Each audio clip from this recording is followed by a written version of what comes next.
संजय उवाच।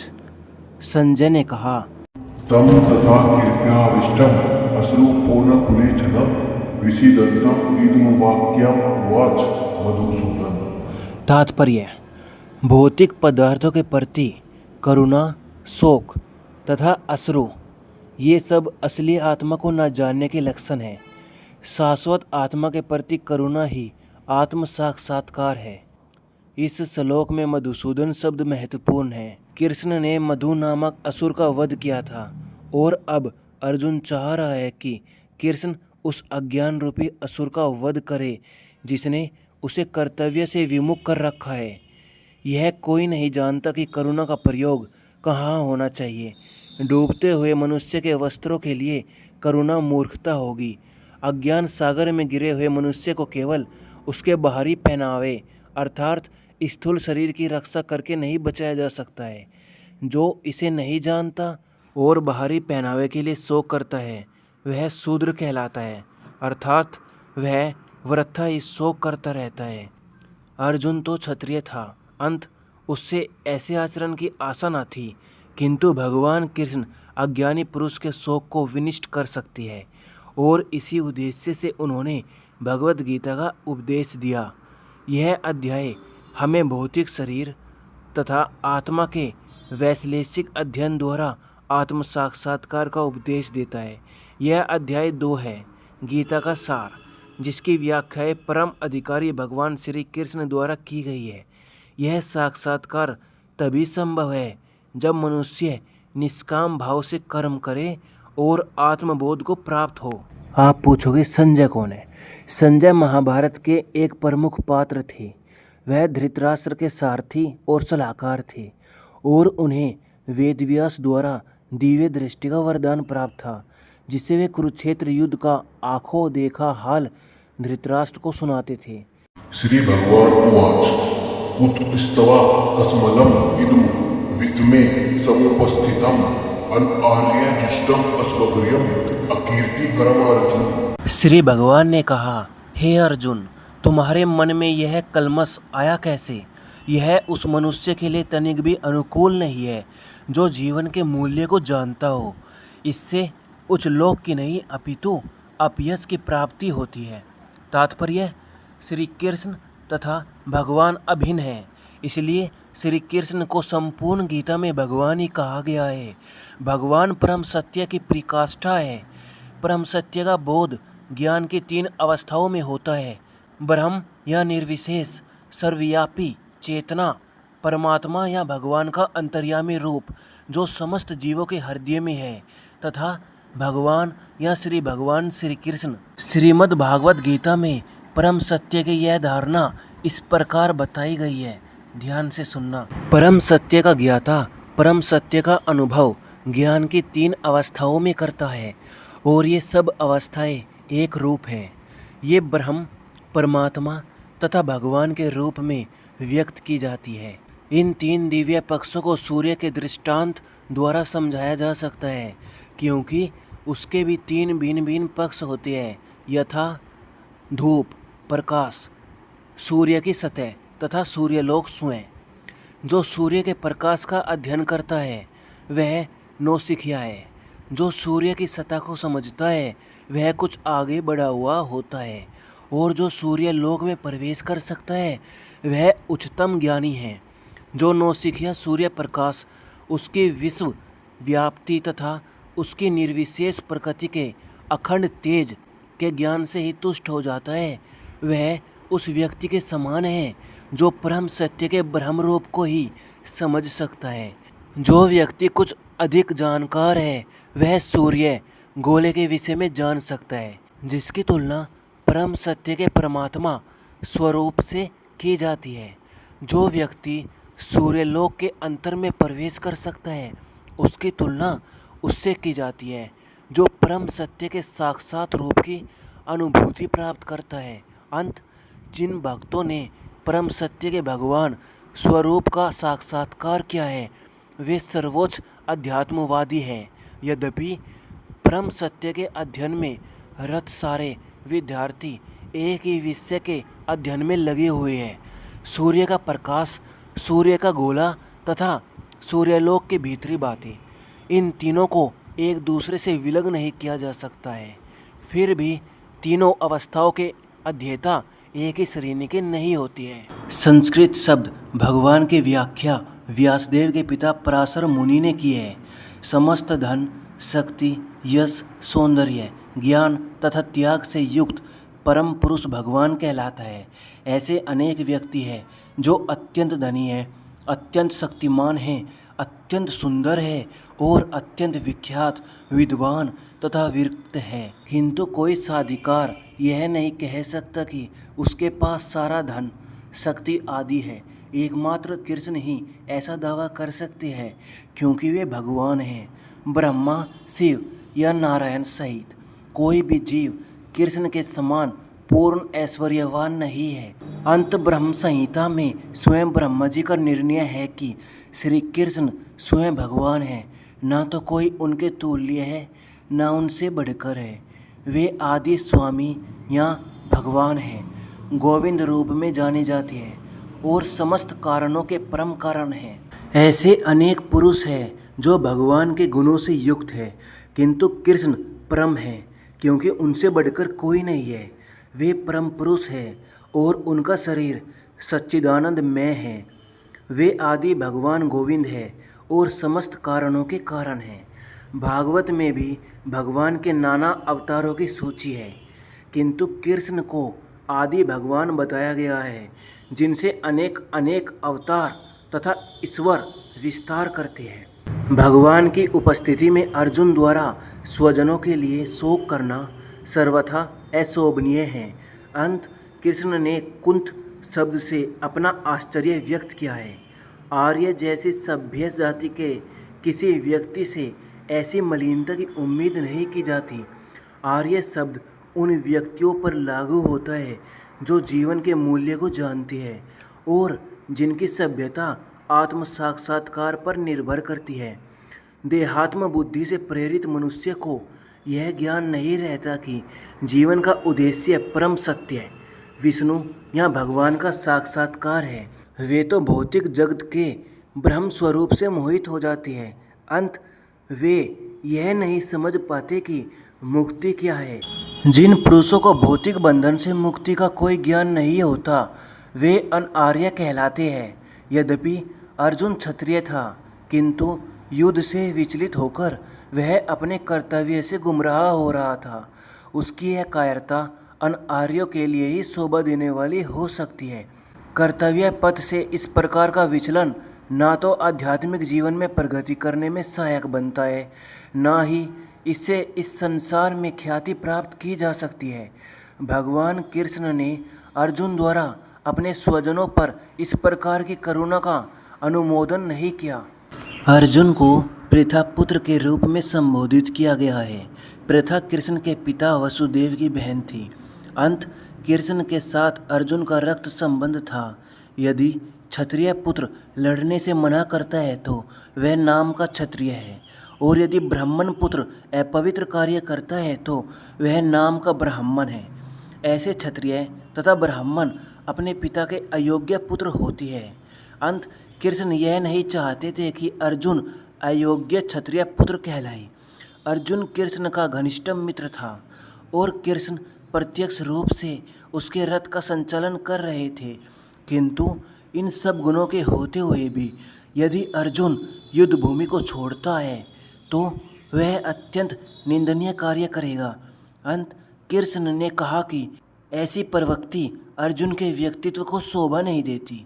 अर्जुन यह तर्क कर सकता है कि वह परम पूज्य भीष्म तथा स्वजनों के प्रति उदार दृष्टिकोण के कारण युद्धभूमि छोड़ रहा है, किंतु कृष्ण ऐसी उदारता को केवल हृदय दौर्बल्य मानते हैं। ऐसी झूठी उदारता का अनुमोदन एक भी शास्त्र नहीं करता है। अंत अर्जुन जैसे व्यक्ति को कृष्ण के प्रत्यक्ष निर्देशन में ऐसी उदारता या तथाकथित अहिंसा का परित्याग कर देना चाहिए। भीष्म पितामह तथा द्रोणाचार्य जैसे सम्मान्य व्यक्ति सदैव पूजनीय हैं। यदि वे आक्रमण भी करें तो उन पर उलटकर आक्रमण नहीं करना चाहिए। यह सामान्य शिष्टाचार है कि गुरुजनों से वागयुद्ध भी न किया जाए।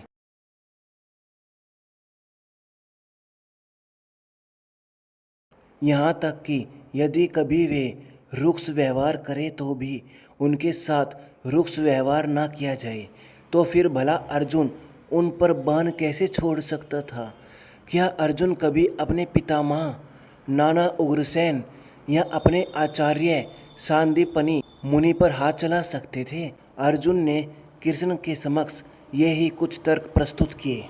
ऐसे महापुरुषों को जो मेरे गुरु हैं, उन्हें मारकर जीने की अपेक्षा इस संसार में भीख मांगकर खाना अच्छा है।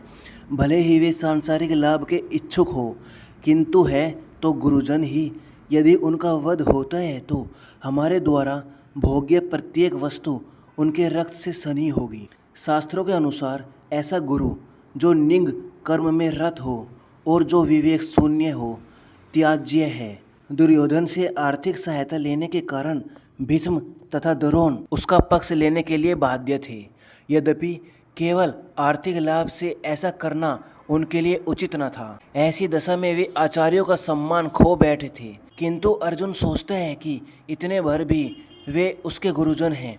अंत उनका वध करके भौतिक लाभों का भोग करने का अर्थ होगा रक्त से सने अवशेषों का भोग। हम ये भी नहीं जानते हैं कि हमारे लिए क्या श्रेष्ठ है, उनको जीतना या उनके द्वारा जीते जाना। यदि हम धृतराष्ट्र के पुत्रों का वध कर देते हैं तो हमें जीवित रहने की आवश्यकता नहीं है। फिर भी वे युद्ध भूमि में हमारे समक्ष खड़े हैं। अर्जुन की समझ में यह नहीं आ रहा था कि वह क्या करे, युद्ध करे और अनावश्यक रक्तपात का कारण बने।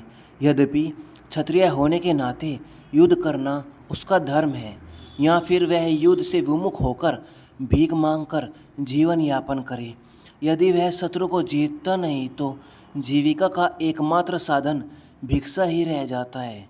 फिर जीत भी तो निश्चित नहीं है, क्योंकि कोई भी पक्ष विजयी हो सकता है।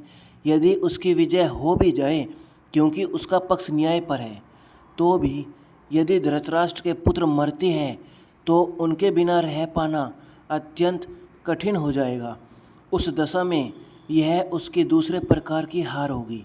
अर्जुन द्वारा व्यक्त इस प्रकार के ये विचार सिद्ध करते हैं कि वह न केवल भगवान का महान भक्त था, अपितु वह अत्यधिक प्रबुद्ध और अपने मन तथा इंद्रियों पर पूर्ण नियंत्रण रखने वाला था। राज परिवार में जन्म लेकर भी भिक्षा द्वारा जीवित रहने की इच्छा उसकी विरक्ति का दूसरा लक्षण है। ये सारे गुण तथा अपने आध्यात्मिक गुरु श्री कृष्ण के उपदेशों में उसकी श्रद्धा, ये सब मिलकर सूचित करती है कि वह सचमुच पुण्यात्मा था। इस तरह यह निष्कर्ष निकला कि अर्जुन मुक्ति के सर्वथा योग्य था। जब तक इंद्रिय संयमित न हो, ज्ञान के पद तक उठ पाना कठिन है, और बिना ज्ञान तथा भक्ति के मुक्ति नहीं होती। अर्जुन अपने भौतिक गुणों के अतिरिक्त इन समस्त दैवीय गुणों में भी दक्ष था। अब मैं अपनी कृपण दुर्बलता के कारण अपना कर्तव्य भूल गया हूँ और सारा धैर्य खो चुका हूँ। ऐसी अवस्था में मैं आपसे पूछ रहा हूँ कि जो मेरे लिए श्रेयस्कर हो उसे निश्चित रूप से बताइए। अब मैं आपका शिष्य हूँ और आपका शरणागत हूँ, कृपया मुझे उपदेश दे। यह प्राकृतिक नियम है कि भौतिक कार्यकलाप की प्रणाली ही हर एक के लिए चिंता का कारण है। पग पग पर उलझन मिलती है। अंत प्रामाणिक गुरु के पास जाना आवश्यक है, जो जीवन के उद्देश्य को पूरा करने के लिए समुचित पथ निर्देश दे सके। समग्र वैदिक ग्रंथ हमें यह उपदेश देते हैं कि जीवन की अनचाही उलझनों से मुक्त होने के लिए प्रामाणिक गुरु के पास जाना चाहिए। ये उलझनें उस दाव अग्नि के समान हैं जो किसी के द्वारा लगाए बिना भभक उठती है। इसी प्रकार विश्व की स्थिति ऐसी है कि बिना चाहे जीवन की उलझनें स्वयं उत्पन्न हो जाती है। कोई नहीं चाहता कि आग लगे, किंतु फिर भी वह लगती है और हम अत्यधिक व्याकुल हो उठते हैं। अंत वैदिक वाड्यमय उपदेश देता है कि जीवन की उलझनों को समझने तथा उनका समाधान करने के लिए हमें परंपरागत गुरु के पास जाना चाहिए। जिस व्यक्ति का प्रामाणिक गुरु होता है वह सब कुछ जानता है, अंत मनुष्य को भौतिक उलझनों में ना रहकर गुरु के पास जाना चाहिए। आखिर भौतिक उलझनों में कौन सा व्यक्ति पड़ता है? वह जो जीवन की समस्याओं को नहीं समझता, जो मानव जीवन की समस्याओं को हल नहीं करता और आत्म साक्षात्कार के विज्ञान को समझे बिना कुकर सूकर की भांति इस संसार को त्याग कर चला जाता है। जीव के लिए यह मनुष्य जीवन अत्यंत मूल्यवान निधि है, जिसका उपयोग वह अपने जीवन की समस्याओं को हल करने में कर सकता है। अंत जो इस अवसर का लाभ नहीं उठाता वह कृपण है। ब्राह्मण इसके विपरीत होता है, जो इस शरीर का उपयोग जीवन की समस्त समस्याओं को हल करने में करता है। देहात्म बुद्धि वश कृपण या कंजूस लोग अपना सारा समय परिवार, समाज, देश आदि के अत्यधिक प्रेम में गंवा देते हैं। मनुष्य प्राय चर्म रोग के आधार पर अपने पारिवारिक जीवन अर्थात पत्नी, बच्चों तथा परिजनों में आसक्त रहता है। कृपण यह सोचता है कि वह अपने परिवार को मृत्यु से बचा सकता है, अथवा वह यह सोचता है कि उसका परिवार या समाज उसे मृत्यु से बचा सकता है। ऐसी पारिवारिक आसक्ति निम्न पशुओं में भी पाई जाती है, क्योंकि वे भी अपने बच्चों की देखभाल करते हैं। बुद्धिमान होने के कारण अर्जुन समझ गया था कि पारिवारिक सदस्यों के प्रति उसका अनुराग तथा मृत्यु से उनकी रक्षा करने की उसकी इच्छा ही उसकी उलझनों का कारण है। यद्यपि वह समझ रहा था कि युद्ध करने का कर्तव्य उसकी प्रतीक्षा कर रहा था, किंतु कृपण दुर्बलता के कारण वह अपना कर्तव्य नहीं निभा रहा था। अंत वह परम गुरु भगवान कृष्ण से कोई निश्चित हल निकालने का अनुरोध कर रहा है। वह कृष्ण का शिष्यत्व ग्रहण करता है। वह मित्रतापूर्ण बातें बंद करना चाहता है। गुरु तथा शिष्य की बातें गंभीर होती है और अब अर्जुन अपने माननीय गुरु के समक्ष गंभीरता पूर्वक बातें करना चाहता है। इसलिए कृष्ण भगवद गीता ज्ञान के आदि गुरु है और अर्जुन गीता समझने वाला प्रथम शिष्य है। अर्जुन भगवद गीता को किस तरह समझता है यह गीता में वर्णित है। तो भी मूर्ख संसारी विद्वान बताते हैं कि किसी को मनुष्य रूप कृष्ण की नहीं बल्कि अजन्मा कृष्ण की शरण ग्रहण करनी चाहिए। कृष्ण के अंत तथा ब्रह्म में कोई अंतर नहीं है। इस ज्ञान के बिना जो भगवद गीता को समझने का प्रयास करता है वह सबसे बड़ा मूर्ख है। मुझे ऐसा कोई साधन नहीं दिखता जो मेरी इंद्रियों को सुखाने वाले इस शोक को दूर कर सके। स्वर्ग पर देवताओं के आधिपत्य की तरह इस धन धान्य संपन्न सारी पृथ्वी पर निष्कंटक राज्य प्राप्त करके भी मैं इस शोक को दूर नहीं कर सकूंगा। यद्यपि अर्जुन धर्म तथा सदाचार के नियमों पर आधारित अनेक तर्क प्रस्तुत करता है, किंतु ऐसा प्रतीत होता है कि वह अपने गुरु भगवान श्री कृष्ण की सहायता के बिना अपनी असली समस्या को हल नहीं कर पा रहा है। वह समझ गया था कि उसका तथाकथित ज्ञान उसकी उन समस्याओं को दूर करने में व्यर्थ है जो उसके सारे अस्तित्व शरीर को सुखाए दे रही थी। उसे उन उलझनों को भगवान कृष्ण जैसे आध्यात्मिक गुरु की सहायता के बिना हल कर पाना असंभव लग रहा था। शैक्षिक ज्ञान, विद्वता, उच्च पद, ये सब जीवन की समस्याओं का हल करने में व्यर्थ है। यदि कोई इसमें सहायता कर सकता है तो वह है एकमात्र गुरु। अंत निष्कर्ष यह निकला कि गुरु जो 100% कृष्ण भावना भावित होता है वही एकमात्र प्रामाणिक गुरु है और वही जीवन की समस्याओं को हल कर सकता है।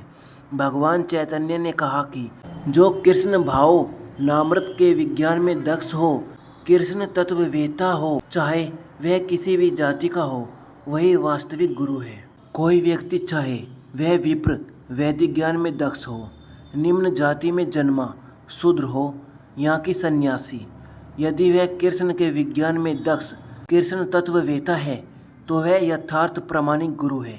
कृष्ण तत्ववेत्ता हुए बिना कोई भी प्रामाणिक गुरु नहीं हो सकता। वैदिक साहित्य में भी कहा गया है, विद्वान ब्राह्मण भले ही वह संपूर्ण वैदिक ज्ञान में पारंगत क्यों न हो, यदि वह वैष्णव नहीं है या कृष्ण भावनामृत में दक्ष नहीं है तो गुरु बनने का पात्र नहीं है। किंतु शूद्र यदि वह वैष्णव या कृष्ण भक्त है तो गुरु बन सकता है। संसार की समस्याओं जन्म, जरा, व्याधि तथा मृत्यु की निवृत्ति धन संचय तथा आर्थिक विकास से संभव नहीं है। विश्व के विभिन्न भागों में ऐसे राज्य हैं जो जीवन की सारी सुविधाओं से तथा संपत्ति एवं आर्थिक विकास से पूरित है, किंतु फिर भी उनके सांसारिक जीवन की समस्याएं ज्यों की त्यों बनी हुई है।